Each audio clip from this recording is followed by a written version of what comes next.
السلام علیکم ورحمۃ اللہ وبرکاتہ۔ الحمد للہ رب العالمین والعاقبۃ للمتقین، الصلاۃ والسلام علی رسولہ الکریم وعلی آلہ وصحبہ اجمعین، اما بعد۔ محترم و مکرم ناظرین اکرام، میں آپ کا دینی بھائی عمران احمد سلفی، آپ سب کا استقبال ہے ہمارے اس آن لائن کورس نماز نبوی صلی اللہ علیہ وسلم اور نمازیوں کی بعض غلطیاں۔ ناظرین، الحمدللہ ابھی تک کے ایپیسوڈز میں آپ کے سامنے نماز کے متعلق قریب مکمل احکام و مسائل بیان کیے گئے، الگ الگ نمازوں کے طریقے بیان کیے گئے، اور ایسے ہی نماز کا طریقہ بھی آپ کے سامنے بیان کیا گیا اور نماز میں ہونے والی غلطیوں کا بھی تذکرہ کیا گیا۔ وعدے کے مطابق آج ہم آپ کے سامنے انشاءاللہ نماز کا پریکٹیکل طریقہ یعنی عملی مشق نماز کے تعلق سے آپ کے سامنے پیش کیا جائے گا۔ اللہ سے دعا کریں کہ اللہ رب العالمین ہم سب کو خیر و خوبی سے نبی اکرم صلی اللہ علیہ وسلم کی نماز سیکھنے کی توفیق عطا فرمائے، آمین۔ ناظرین، سب سے پہلے اس بات کو یاد رکھیں کہ نماز سے پہلے ہمارے لیے طہارت ضروری ہے، اور طہارت میں ہمیں کیا کرنا ہے؟ وضو کا اہتمام کرنا ہے، وضو کا اہتمام کرنا ہے۔ سنت کے طریقے کے مطابق وضو کیجئے، اس کے بعد آپ مسجد آئیے نماز کے لیے۔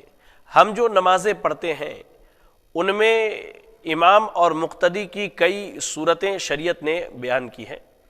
پہلی صورت یہ ہے کہ امام کے ساتھ اگر ایک مقتدی ہو تو ہم کیسے کھڑے ہوں، امام کے ساتھ ایک سے زائد مقتدی ہوں تو ہم کیسے کھڑے ہوں۔ اس مسئلے کو ہم نے صف بندی کے مسائل میں آپ کے سامنے رکھی تھی، لیکن آج پریکٹیکل میں اس چیز کی ہم آپ کے سامنے وضاحت کریں گے۔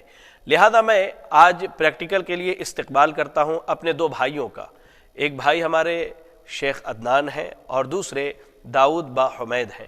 اللہ سے دعا کرے کہ اللہ تعالی ہمارے ان دونوں بھائیوں کو جزائے خیر دے جو انہوں نے ہمارے ساتھ آج اس پریکٹیکل میں حصہ لیا ہے۔ میں داؤد بھائی سے گزارش کرتا ہوں کہ آپ آ جائیں۔ دیکھیے ناظرین، اگر امام کے ساتھ ایک مقتدی ہو تو وہ امام کی دائیں جانب کھڑا ہوگا، امام کی دائیں جانب کھڑا ہوگا، اس طرح جیسے یہ میرے دائیں جانب کھڑے ہیں، اور بالکل ایسے قدم سے قدم ملائے گا اور کاندھے سے کاندھا ملا کر کھڑا ہوگا۔ اگر امام کے ساتھ ایک سے زائد مقتدی ہوں، 2 3 4، تو وہ کیسے کھڑے ہوں گے؟ تو عدنان صاحب آپ آ جائیے، یہاں کھڑے ہو جائیں۔ دیکھیے، امام اس طرح سے سامنے کھڑا ہوگا اور مقتدی جو ہے ایک سے زائد ہیں تو اس کے پیچھے کھڑے ہوں گے۔ اگر مقتدیوں میں کوئی بچہ ہے تو وہ بھی اگلی صف میں کھڑا ہو سکتا ہے، اس میں کوئی حرج کی بات نہیں ہے۔ اور اگر کوئی عورت ہے اور عورت کے لیے الگ سے مصلی کا اہتمام نہیں تو وہ پیچھے کے صف میں مردوں کے پیچھے کھڑی ہو سکتی ہے۔ آئیے ناظرین، میں آپ کو ایک اہم مسئلے کی طرف لے کر کے چلوں۔ صف بندی میں ہمیں صف کیسے ملانی ہے؟ تو یاد رکھیں، سنت سے جو ثابت ہے وہ یہ ہے کہ قدم سے قدم اور کاندھے سے کاندھا ملایا جائے، جس طرح ہمارے یہ دونوں بھائی کھڑے ہیں۔ سنت کے مطابق قدم سے قدم اور کاندھے سے کاندھا کب ملے گا؟ جب ہر آدمی اپنے جسم کے مطابق اپنے پیروں کو پھیلائے گا۔ اگر ہم بہت زیادہ پیر پھیلا دیں تو وہ بھی ہمارے لیے کیا ہے؟ مناسب نہیں ہے، یا بہت زیادہ سکوڑ لیں وہ بھی مناسب نہیں ہے صف بندی کے لیے۔ تو آپ دیکھیے، جس طرح انہوں نے اپنے جسم کے اعتبار سے اپنے قدم پھیلائے ہیں تو یہاں کاندھے سے کاندھا بھی مل رہا ہے، اور پیچھے سے ہم دیکھ لیتے ہیں۔ دیکھیے، یہاں قدم سے قدم بھی الحمدللہ ملا ہوا ہے۔ یہاں دیکھیں، قدم سے قدم بھی ان دونوں بھائیوں کے ہمارے ملے ہوئے ہیں، کاندھے سے کاندھا بھی اور قدم سے قدم بھی۔ آ جائیں۔ یہ تو ہو گئی صف بندی میں ایسے کھڑا ہونا ہے۔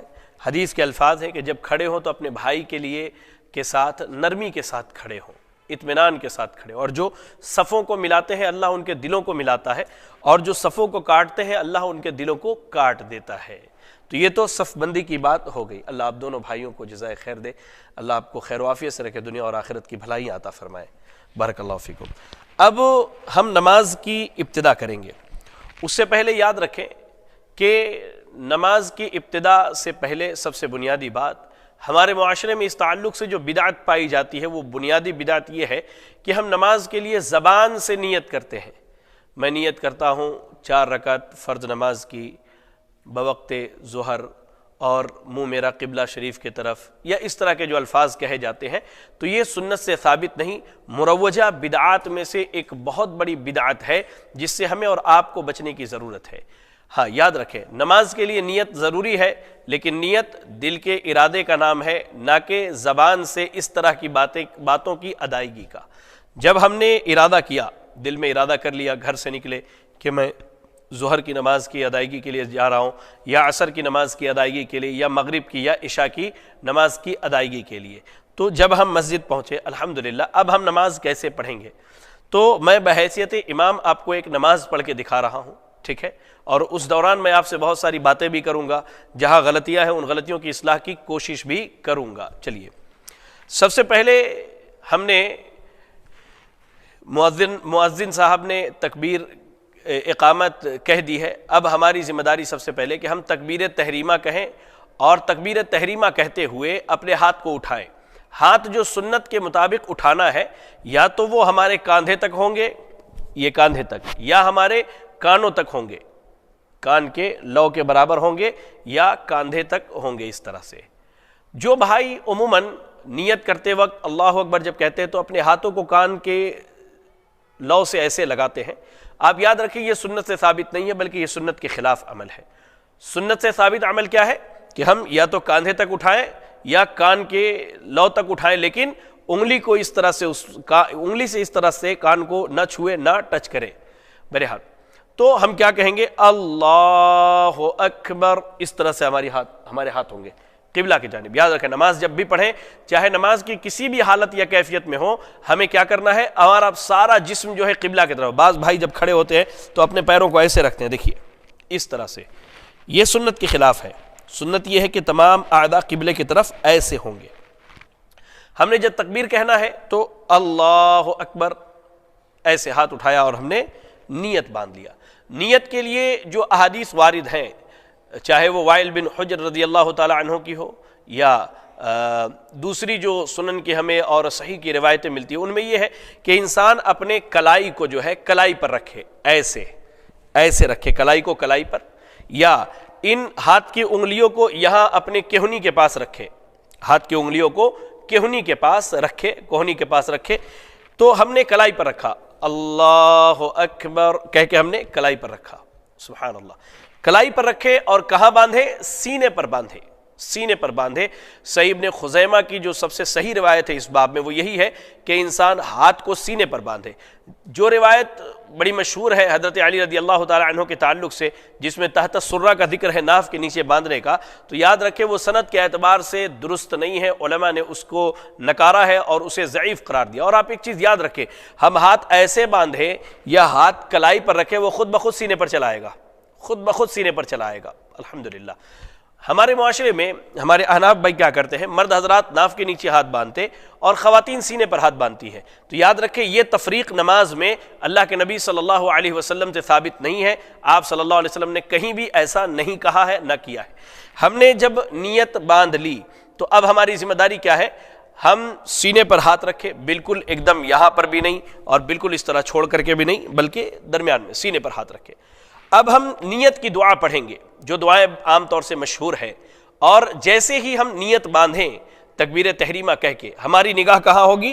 ہمارے سجدے کی جگہ پر، سجدے کی جگہ پر۔ آنکھ کھلی ہوئی ہونی چاہیے۔ بعض بھائی آنکھوں کو ایسے بند کر لیتے ہیں اور کبھی سر آسمان کی طرف اٹھایا، کبھی ادھر، کبھی ایسے جھوم رہے نہیں۔ نماز میں خشوع خضوع اختیار کیجیے۔ ہم اللہ کے سامنے کھڑے، احکم الحاکمین کے سامنے کھڑے، بالکل نگاہ ہماری سجدے کی جگہ پر، ہم نے ایسے نیت باندھ لیا اور اس طرح سے اپنے ہاتھ کو مضبوطی سے پکڑ لیا۔ اب ہم دعا پڑھیں گے، جو مشہور دعائیں ہیں، جیسے مثال کے طور پر سبحانک اللہم وبحمدک وتبارک اسمک وتعالی جدک ولا الہ غیرک، یا وہ جو دعا مشہور ہے اللہم باعد بینی وبین خطایایا کما بعدت بین المشرق والمغرب الی آخر الحدیث۔ نیت کی دعا اب ہم نے پڑھ لی۔ اب ہماری ذمہ داری ہے کہ ہم اعوذ باللہ من الشیطان الرجیم بسم اللہ الرحمن الرحیم پڑھیں، یا اعوذ باللہ من الشیطان الرجیم من حمزہ ونفخہ ونفثہ بسم اللہ الرحمن الرحیم۔ تعوذ اور تسمیہ کے بعد ہم قرآن مجید کی تلاوت شروع کریں گے، اور شروع کہاں سے کریں گے؟ سورۃ الفاتحہ سے۔ نماز میں سورۃ الفاتحہ پڑھنا یہ امام اور مقتدی دونوں کے لیے واجب ہے۔ سری نمازوں میں امت کا اس بات پر اتفاق ہے کہ امام اور مقتدی دونوں سورۃ الفاتحہ پڑھیں گے۔ جہری نمازوں کے تعلق سے اختلاف ہے، نماز کے طریقے میں نے سورۃ الفاتحہ کے متعلق مکمل گفتگو کی ہے، اور وہ یہ ہے کہ ہم سری پڑھیں یا جہری پڑھیں، امام اور مقتدی دونوں کے لیے واجب ہے کہ وہ سورۃ الفاتحہ پڑھیں۔ ہم نے سورۃ الفاتحہ کی تلاوت شروع کی۔ بعض بھائی بڑی تیز رفتاری سے پڑھتے ہیں، الحمدللہ رب العالمین الرحمن الرحیم مالک یوم الدین ایاک نعبد و ایاک نستعین، نہیں، یہ نبی کا طریقہ نہیں ہے۔ نبی صلی اللہ علیہ وسلم کا طریقہ کیا؟ آپ اطمینان سے ٹھہر ٹھہر کے پڑھتے، الحمدللہ رب العالمین الرحمن الرحیم، ٹھہر ٹھہر کے آرام سے پڑھیں۔ سورۃ الفاتحہ ہم نے پڑھ لیا، امام کہتے ہیں غیر المغضوب علیہم ولا الضالین،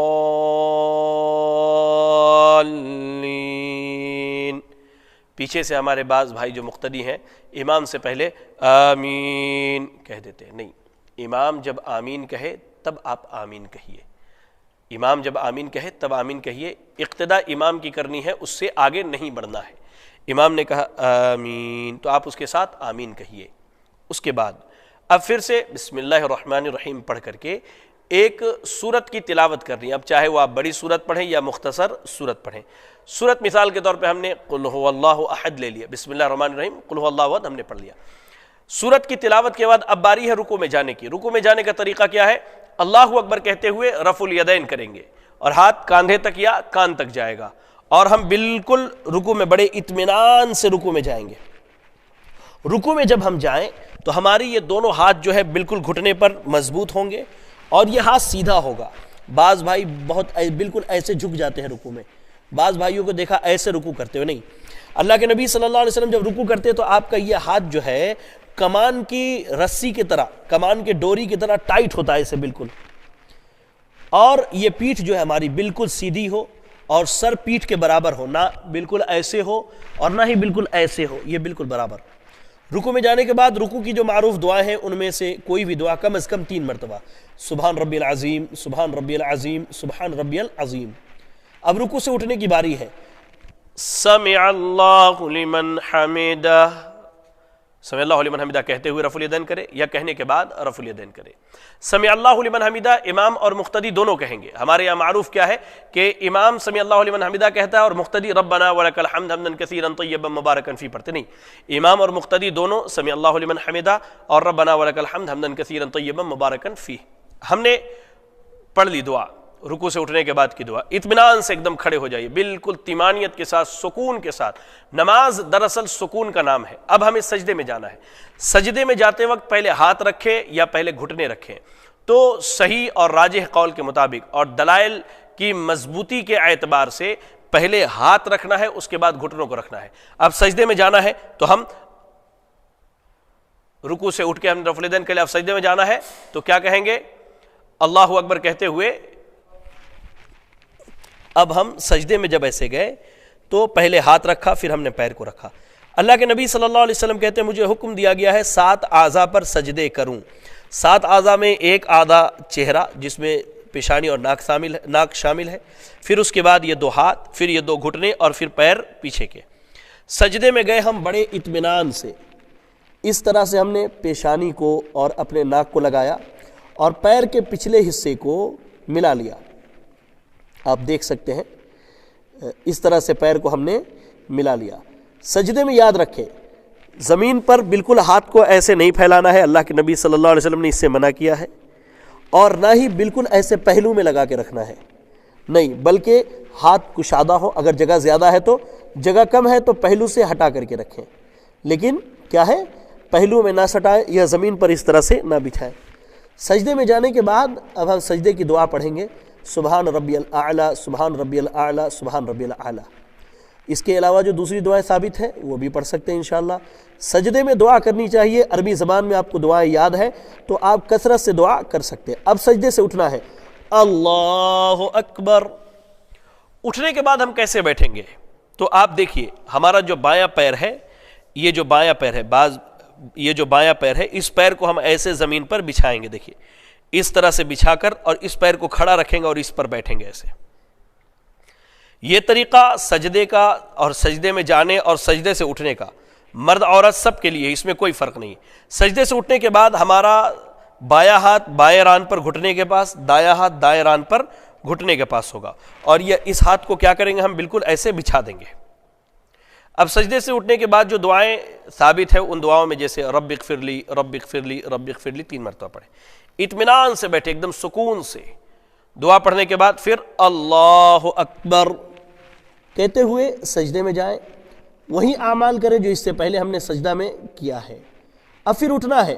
بعض بھائی کیا کرتے اٹھتے وقت اللہ اکبر اٹھ جاتے، نہیں، سنت کیا ہے، آپ سجدے سے جب اٹھیں، چاہے وہ پہلا سجدہ ہو، دوسرا ہو، تیسرا یا چوتھی رکعت کا، تو اللہ اکبر اٹھ کر تھوڑی دیر بیٹھیں یہاں تک کہ تمام ہڈیاں اپنی جگہ پر آ جائیں۔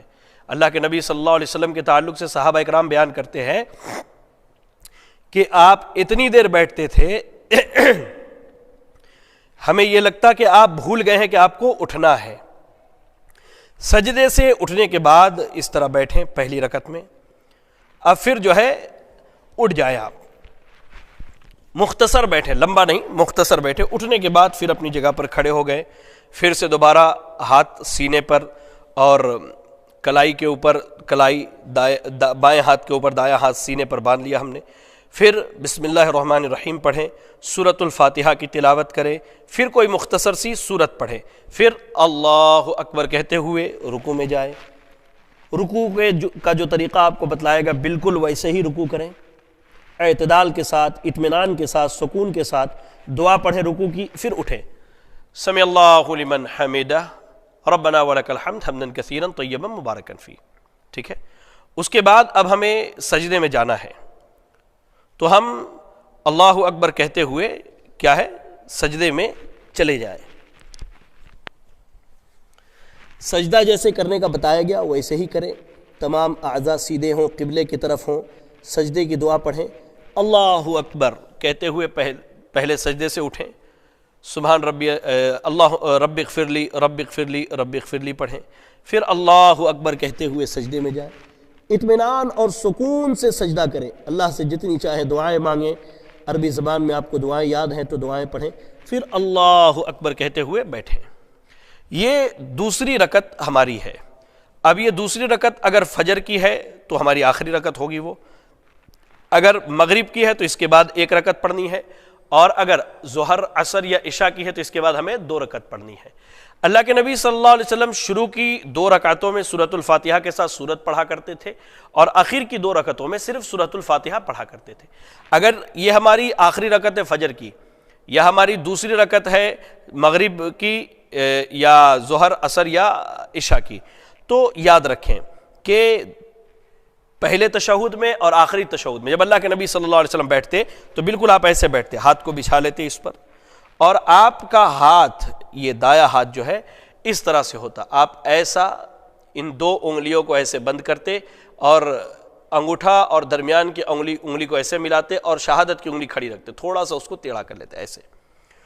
اب ہماری نگاہ جو سجدے کی جگہ پر تھی، اب وہ نگاہ چلی آئے گی انگلی پر، ایسے انگلی کو حرکت دینی ہے، کیسے؟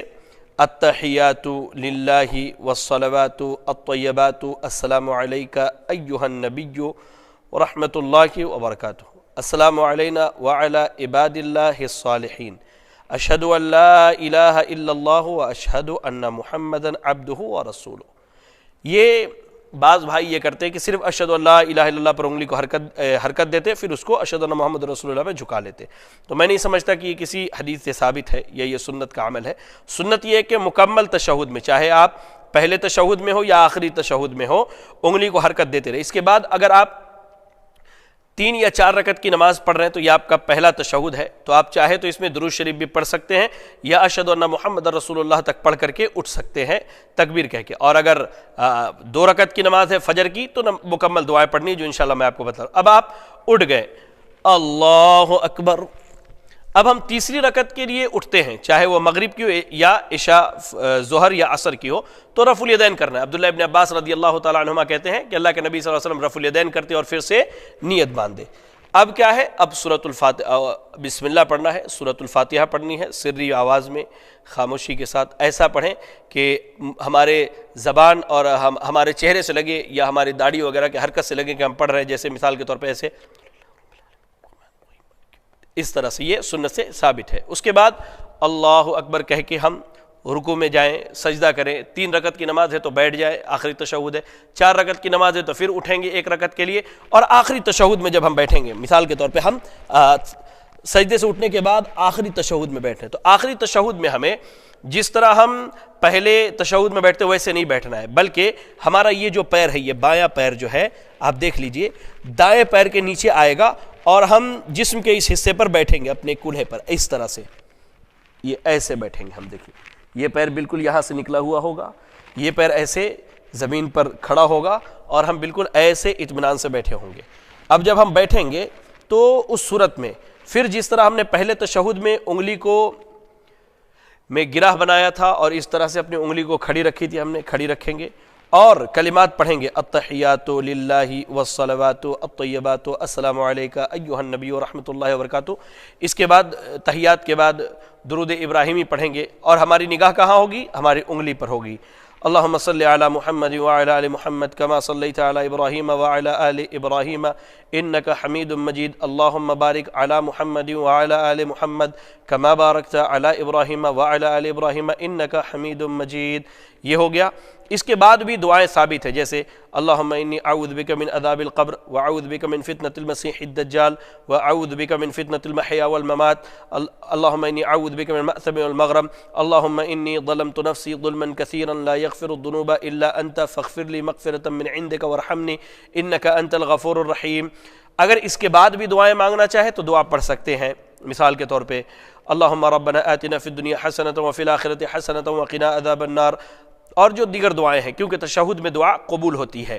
اگر ساری دعاؤں سے فارغ ہو گئے تو دائیں طرف السلام علیکم ورحمۃ اللہ، بائیں طرف السلام علیکم ورحمۃ اللہ، یہ ہماری نماز کیا ہے؟